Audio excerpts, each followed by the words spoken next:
भ्रष्ट मंत्र्यांचा राजीनामा घेतलाच पाहिजे। सरकार म्हणजे चोरांना अभय आणि साधूंना फाशी। महाराष्ट्राचा बिहार करणाऱ्या सरकारचं करायचं काय? देवेंद्र फडणवीस सरकार मुर्दाबाद। आमची कॅबिनेट आहे का अवैध धंद्यावाल्यांचा अड्डा आहे? तरुणाला भ्रष्टाचार करणाऱ्या सरकारचं करायचं काय? डान्सवाल्या मंत्र्यांचं करायचं काय? गेल्या महिन्याभरापासून जेव्हापासून हे सरकार स्थापन झाले त्या सरकारमधले मंत्री कोणत्या ना कोणत्या अवैध कामामध्ये, कोणत्या ना कोणत्या अवैध धंद्यांमध्ये यांचा संबंध स्थापन दिसून राहिलाय।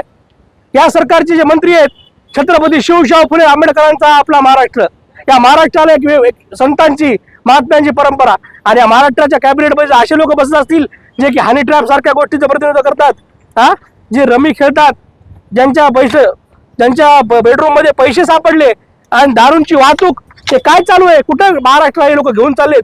काय युवा पिढीवर आणि तरुणांवर याचा परिणाम होईल याचा राज्यकर्त्याला काय अभ्यास आहे का? याचा निषेध करण्यासाठी आम्ही सर्वजण परभणी जिल्हा काँग्रेसच्या वतीनं यांचा राजीनामा मागण्यासाठी आंदोलन निदर्शने करत आहोत। या भ्रष्ट लोकांना नैतिक अधिकार या खुर्चीवर बसत राहिलेला नाही।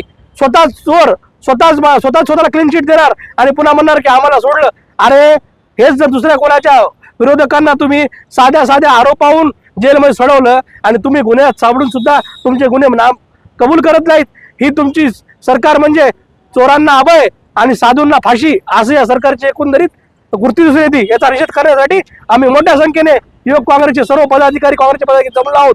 या मंत्र्याचा राजीनामा झालाच पाहिजे।